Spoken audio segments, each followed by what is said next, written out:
নমস্কার, আমি দীপান্বিতা ব্যানার্জি। আপনার প্রায় 10.5 কোটি মানুষ সেই বাঙালি যাদের খাদ্যাভ্যাস বদলে দেওয়ার চেষ্টা চালাচ্ছে এই বিজেপি বা গুজ্জু ভাইয়েরা, নরেন্দ্র মোদী বা অমিত শাহের দল বিজেপি।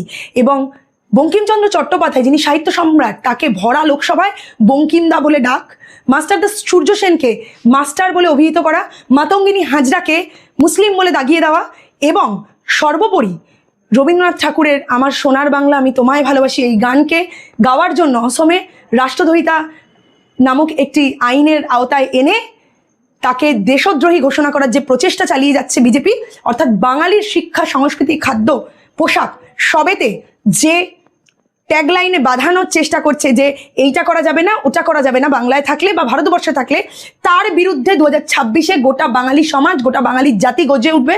কারণ এই বাঙালি স্বাধীনতার সংগ্রামে প্রথম সারিতে নেতৃত্ব দিয়েছিল, এই বাঙালি জাতি দেখিয়েছিল স্বাধীনতার স্বপ্ন গোটা ভারতবর্ষকে। এবং সবচেয়ে বেশি সেলুলার জেলে নাম আছে এই বাঙালির, যাদের নাম মুছে ফেলার এক এবং অবিন্যস্ত চেষ্টা চালিয়ে যাচ্ছে বিজেপি। তারা চাইছে যে কোনোভাবে বাঙালির যে গরিমা তা শেষ করে দেওয়া যায়, এবং এর বিরুদ্ধে আমাদের এই পশ্চিমবঙ্গের বাঙালিরা গর্জে উঠবে।